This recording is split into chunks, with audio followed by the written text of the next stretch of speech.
Welcome back to the MSP Insider. This is the show for MSPs by a former MSP, where I'm not afraid to tell you how it really is from both sides of the aisle. We're here to say the things that others won't and spark up the conversation you wish actually happened, but you don't hear out in the marketplace.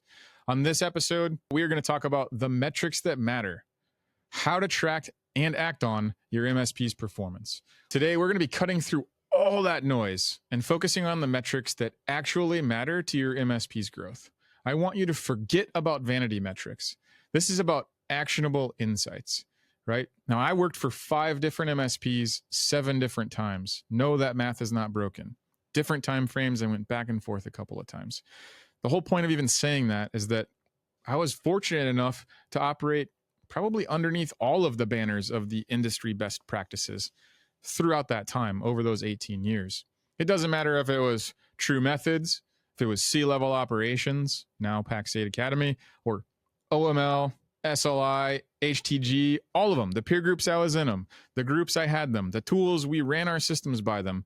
So much so that I know what works really well, what's more frustrating than hell, and which parts of those systems actually cause you to sacrifice your own DNA, the things that make you special and unique and differentiate you as an MSP. And no one's really talking about that. That's what we're going to dive into on today's episode. So let's kick off the industry pulse by breaking down some of the biggest trends that are shaping the MSPs and how they use metrics to stay competitive. 90% of MSPs say that they track metrics, but only 35% feel confident at all that they're tracking the right ones. Look at the disparity between those two numbers, right? In most cases, you ended up just slapping together the numbers that you thought sounded like things you needed to track. That's like the 90% bucket. But look at that. 35% of those people actually feel like the numbers they are tracking are either the right ones or they're moving the needle at all. And that statistic didn't come from Jeffrey Newton. That's a CompTIA stat from 2024. One of the trends that I found when looking through that report from CompTIA was that there was an overwhelming amount of data, and that actually is the problem. The average MSP tracks 15 or more different metrics, but only 3, maybe 5 of those actually directly impact the profitability of the company. Now, why I believe this to be true is that it's really easy to get lost in the sauce. Why they call them vanity metrics. It looks good to have a decent report or a bunch of dashboards or gauges that show green instead of red. We sort of get addicted to that. Why? Because we're in an abstract industry and numbers aren't abstract. So seeing it, even if it's wrong or even if it's not great, is actually pacifying to us psychologically, which gives us the illusion that things are either trending in the right direction or they're better than they were, or any sort of other kind of false sense of security. But the reality is all those things that you're tracking for the sake of tracking probably aren't even the leading indicators you need to focus on to deliver the outcomes to where it should matter, which is on the P&L. Out of all the different flavors of Kool-Aid that I was forced to drink in all the MSPs that I worked for, the one that was even partially tolerable, quite honestly, was TruMethods. Why? Because it was more about a framework and focusing on the higher level aptitudes and skills of the organization, the consultative approach, the real collaboration with our clients, the VCIOs and the account managers driving real change and impact to the bottom line of our customers, which naturally progressed in the growth of our own operation. Gary Pica says it best, the founder of TruMethods, where he says, TruMethods simplifies this with frameworks like operational maturity level, and then it shows MSPs what's holding them back and how to improve service delivery in those specific areas. One of the things that I took from TruMethods, and I'll never forget, was one of the metrics that they focused on, which didn't really show up in other schools of thought, was what they looked at as reactive hours per endpoint per month, essentially. In other words, how much time reactively are you spending on the total whole of the endpoints that you're managing, which was a great number because if you really think about your margins, which is the number one thing you need to protect, then you have to figure out, how do I get my team to spend less time in the areas that they are spending their time? So it isn't even really about the metric, which they call REM, right? It isn't necessarily about REM as the metric as it is when the REM looks off, What is the conversation we have internally at the MSP to figure out why is it off? Why is it too high or too low? What is contributing to this number? And then we unpack it and say, why did we have an exorbitant amount of tickets for password resets this month for this particular client? Well, maybe it was as a result of the project that they did the month before that didn't really get cleaned up or wasn't executed cleanly, right? Well, now you can go in and figure out, do I need to change a process on the project team? Do we need to figure out a different technology? Do we create self-service password resets, right? There's plenty of ways to solve that problem and then bring down the REM overall, which then increases the margins as a whole. Which ties straight into our second trend, which is measuring profitability with SLI and SLIQ was really kind of the go-to standard, if you will, in the industry. High-performing MSPs, they use those profitability metrics like service leadership index, and those are the ones that see 20% or higher margins, right? I don't know about you, but the first few MSPs I was working for, we never really saw those numbers. NOI at 16, 17, 18%, you really need to be operating like a well-oiled machine in order to deliver financial results like that. If you really want to see numbers like that, then you have to put in the work now, which is what props you up and empowers you to actually get to the point that you can produce stats like that. Now, one of the beefs that I had with SLIQ was one, the portal I had to enter everything into, which was a ridiculous amount of undertaking and working with the controller to get all of our financials lined up the certain way, and then manually inputting it every month. But that was just like the annoying part. The frustrating part was then going to the quarterly business or the quarterly reviews, the peer groups, right, where we would look at it and be open book financials and we're all looking at stuff. And managing the egos in the room on a 4-colored spreadsheet of red, yellow, green, and super green should have been the highlight of the experience. But as long as you didn't have one of those egos underneath your roof dictating the decisions that you needed, for the sake of dealing with a metric on a spreadsheet, you know what that hardly ever left room in the conversation for? How does this impact the client experience? Probably one of the most important questions you could possibly ask in a service-based business, where the customer is really the only thing that matters. If you aren't delivering service for your customer in such a way that impacts their experience positively, then what the hell are you trying to do? Try to get that cell extra super green maybe, right? Like, you have to stop and think. Use some first principles. Critically think about why you started your company to begin with. Way too many MSPs buy in way too hard to the pure Kool-Aid, and then they wake up like 2 or 3 years down the road after they've been following these industry best practices. They don't even recognize the company they founded anymore. Like, could possibly be worse than waking up one day absolutely hating the thing that you created for someone who doesn't like accountability. It's terrible. So while these best practices, these alphabet soups of things that they tell you what to do are great guidelines, great benchmarks, they're great barometers for where your business health is, don't forget that you're still autonomous and you can still make your own decisions for your business and your customers. The third trend that we saw in that data was transitioning to C-level operations. Now, if I had to stack rank them, TruMethods was my favorite, again, because it left enough unique identity to do it right.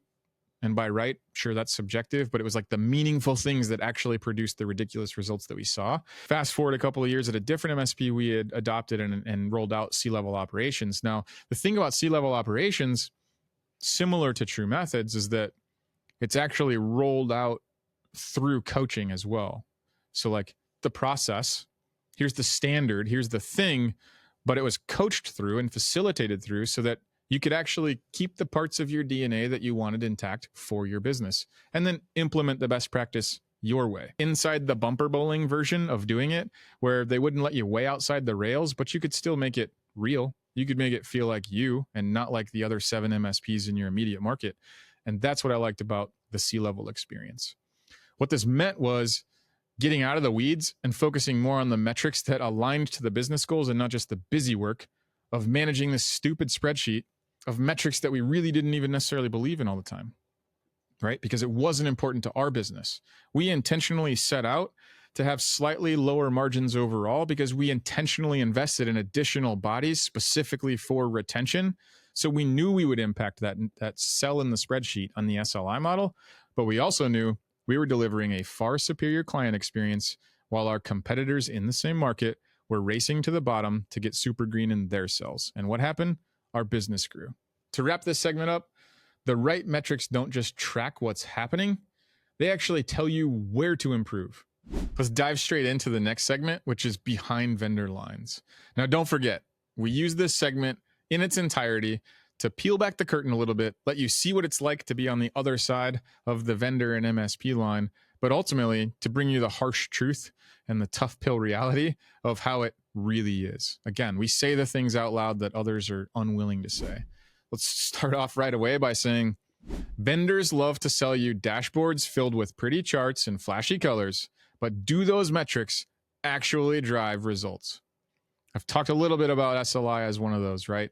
Because they have their beautiful little spreadsheet with 4 different colors. And who even has super green? I don't even think that was in a Crayola crayon box when I was a kid, but they have it and they love it. Guess what? Like your North Star, the thing that you have to ascend to, but what they don't do is actually tell you exactly how to get there, right? There's these standards that you have to figure out how to apply. You end up still spending more time trying to solve the problem rather than taking a playbook that's already solved said problem and just putting your effort into executing the thing that'll deliver the results.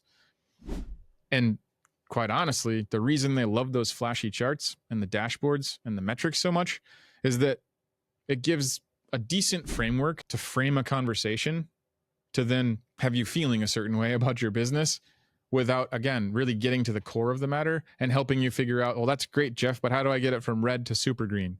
And maybe I shouldn't try to go from red to super green because you got to go from red to yellow first because there's so many processes, so many people problems, so many everything else's that go into that one piece of data that you have to actually fix systemically, that it doesn't just turn into the like of plates. We're like focused on this for a quarter and yeah, you saw some increases, but then you pulled your head up out of the ditch. You look at that same spreadsheet the next quarter and all the other numbers went to shit because you were so focused on the one. You have to build systems, repeatable processes to allow everything to scale and grow and build a healthy company that can run without you. So here's one good example from my past, and I saw it at multiple MSPs that I was at, right? Generally speaking, if you have these vanity metrics or the KPIs that aren't aligned across your entire organization, you're inadvertently working against yourself without even really knowing it. In my example, let's talk about the project team and let's talk about the sales team. As it came to scoping solutions that we were selling, the project team's KPIs, they were incentivized based upon on time, on budget, right? Based on hours. The sales team, quite the opposite, was based off of the dollars that we were producing. Now, where that all started to break down was in how the actual scoping process took place, because the project scoping team would stuff as many contingency hours as they possibly could into the scope because they needed that padding in order to be on time and on budget. The problem is you go out and as a salesperson, you put that scope, which is now a quote, in front of a customer with 40 extra hours of professional service time at $225 an hour in the quote, all for contingency, and try to sell it at the same price. Like, can't even justify the price points you're putting in front of people, right? And yet, so then what would the sales team do? They would reduce the hours instead of the dollar amount that they were selling that quote for, which then when it got turned into a project and all the other pieces, right? Now the project team is inadvertently put in a bad spot. Why? Because hours and dollars didn't equate. So what did we do? We said, okay, team, you have these boundaries of margin to work through. You're not allowed to touch the hours. You can adjust the price accordingly, right? So if it was a 100-hour project and it was 100 hours on the quote, it was still 100 hours, even though we might have taken it from 225 to 200 to bring the pricing back into a realistic place to actually get the thing sold. That way, when those 100 hours went through ConnectWise and got handed off as a project plan, there were still 100 hours intact to actually get the work done. But had we not pulled our heads up and actually walked across the office, sat down and had a conversation about competing interests, we never would have understood how these vanity metrics would have ever had that negative implication until a quarter, 2 quarters, 3 quarters down the line, where we're in some financial review, figuring that out the hard way for the first time. So how that story maybe ties back more towards like my appreciation of things like TruMethods was TruMethods, I felt, still encouraged like right conversations at the right time with the right people in the leadership to actually figure out what's moving the needle, or better yet, why is the needle moving or not moving, right?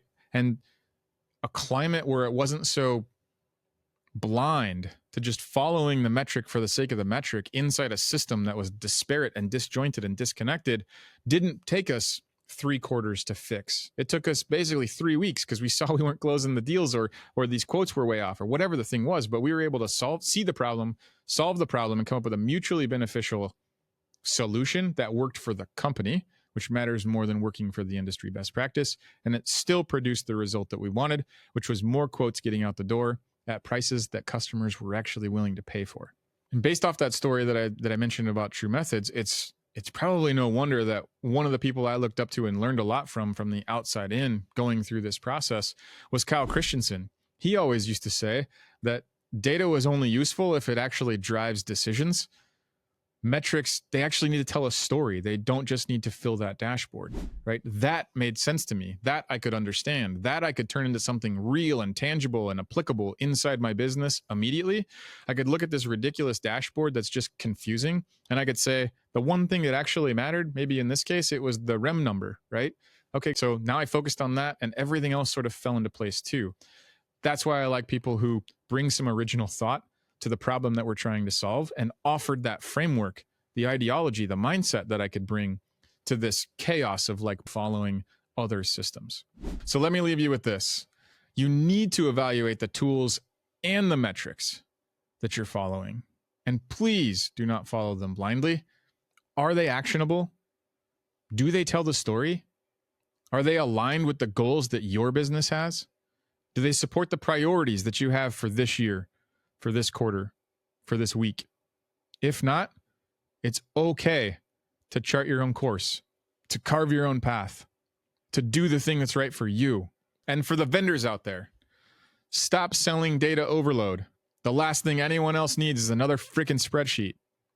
Focus on clarity and the metrics that actually drive the real change.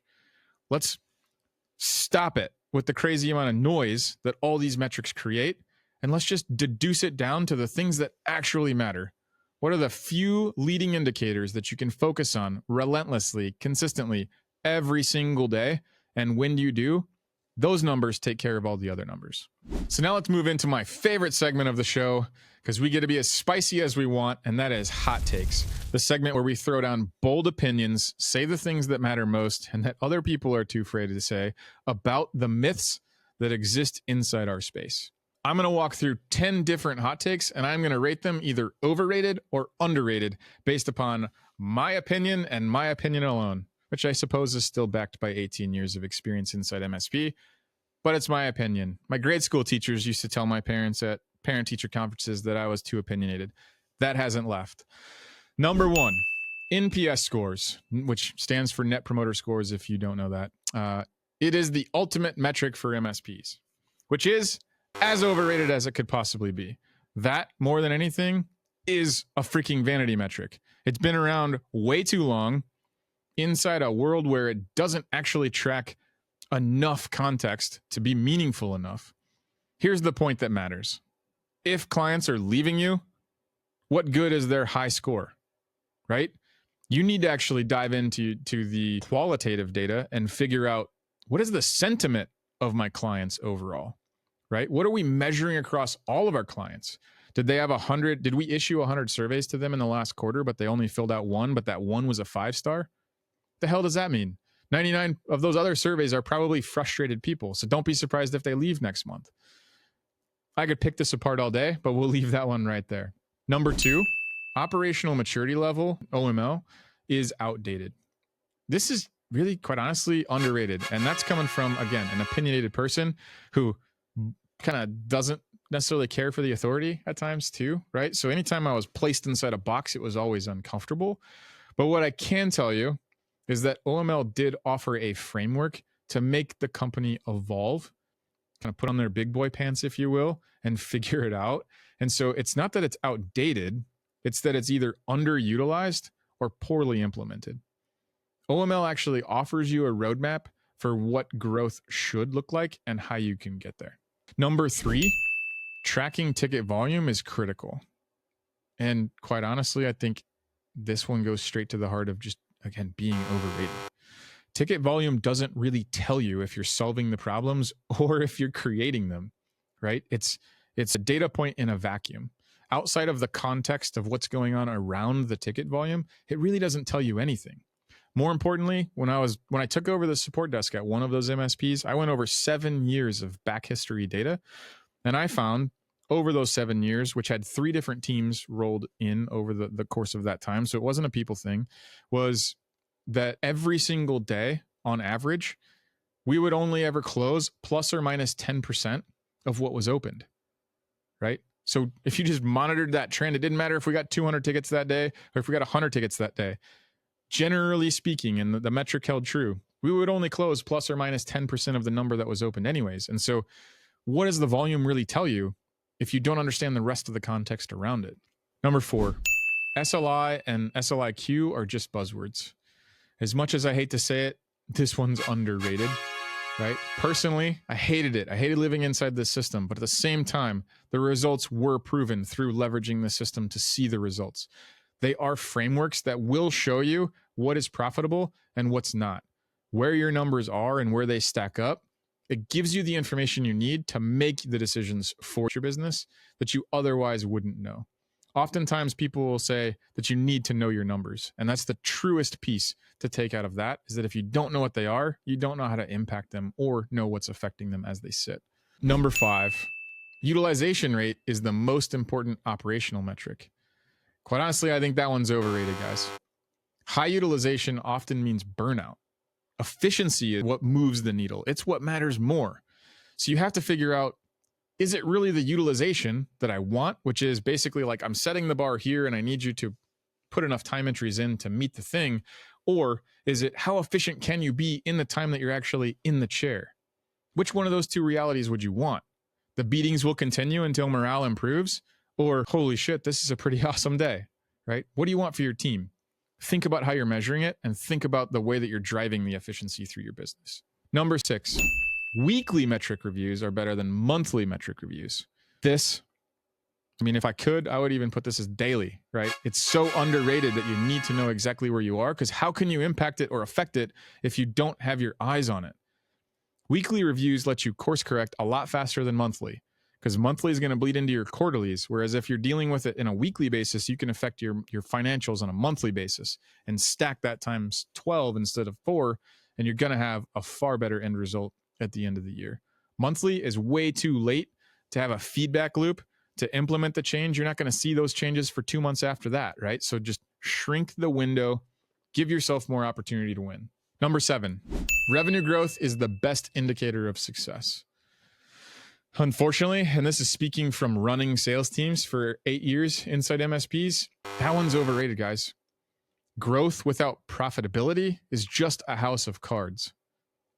Said the other way, looking at growth for the sake of growth, it's a really great way to torpedo operations and produce a hell of a terrible product. And worst case is, if you're growing, you're giving a worse deliverable to that many more people to tarnish your name out in the community. Been there, done that, seen it happen. Revenue for the sake of revenue is not the right way to drive success. Number 8, customer satisfaction surveys are reliable. That one's just as overrated as the NPS score, guys. Happy clients aren't always loyal clients. You gotta focus on the things that they find important for their desire to stay, right? Retention is the number that matters most. Attrition's one thing, but it's also a metric that you give yourself excuses for. You've got to focus on retention and reverse engineer how to ensure the highest possible retention rate and spend your focus there. Number 9, churn rate is the ultimate client metric. This, to the point of number 8, is so underrated. If your churn is high, nothing else will matter. Literally, stop doing everything else and figure out, why is churn rate so high? How you're going to do that is the uncomfortable part. You're going to get in your car, you're going to drive to the office of the person that's canceled their agreement, and you're going to sit down and have a conversation with them. Help me understand what led you to the decision that you made. I'm trying to learn, I'm trying to grow, I'm willing to fix it. It may not be for you, but it will be for the rest of the clients that haven't made that decision yet. Open and honest feedback. Get vulnerable. Get out there, figure it out, and fix it. Oftentimes, it's the easiest stuff that we've taken our eye off of that's actually contributing to that. And number 10, metrics dashboards are must-haves for MSPs. This, if you haven't gathered by now, is so overrated. Dashboards are useless unless they focus on actionable data. It's really easy to get lost in the sauce of tracking a bunch of gauges and a bunch of colors and a bunch of stuff for the sake of doing it. But first of all, the amount of energy and effort it takes to keep it updated is ridiculous. And second, if you aren't actually going to make a decision off of the thing that you just looked at, then you probably don't even need to measure it, at least not on a daily basis. So there you have it, guys. 10 hot takes, bold opinions. Do you agree with me? Do you disagree with me? Let me know. Open the conversation. Start it off in the comments. Let's jump into a conversation real and really unpack these things. Some of it's surface level, I understand, but there's whole hours we could go into any one of those 10 questions. I want to hear from you. The show's for you. Now, we can't close out this episode without pulling in who makes it possible, which is Sift. If you don't know about Sift, tools like Sift, they help you cut through the clutter, right? Not only do we make things far more efficient, think, for example, a ticket time entry. Instead of 7 to 10 minutes, which is what we're seeing in time, whether that be thinking about what to type, deleting it, rewriting an email, entering the real time, instead of 7 to 10 minutes, it's 60 seconds or less. Boom, your real time is time entered in the system and closed out right away. Or talked a lot about sentiment, or actually NPS and CSATs, right? Those metrics are so dead and so 20 years ago. What if instead of NPS scores and CSAT scores, you could actually have a sentiment score across your entire client base from every interaction that they had with every one of your team members, that's actually deduced from looking at the word choice, the inflection, the tonality, everything during the interactions that they had with your company. Now, how is that? How would you position yourself differently, knowing, do I just have an angry individual at a really good client? Or do I actually have a really bad client with maybe one good individual that's keeping the score high, right? Wouldn't you want to cut through that noise and see exactly where your clients stand and have the early indicators of knowing, is there a risk of churn here or not? That's what Sift delivers to MSPs, and you should be taking advantage of that in your business as well. So there you have it. Metrics. They aren't just numbers. They are the foundation of all of the decisions you should be making in your business. You need to focus on clarity, profitability, and service improvement. What I want you to do is review your metrics this week, and not like look at the numbers and figure out, are they where we thought they were supposed to be? Like, look at what you're actually measuring. Are they tied to profitability? Are they tied to service outcomes? Are they tied to the success of your clients? If not, then it's time to adjust.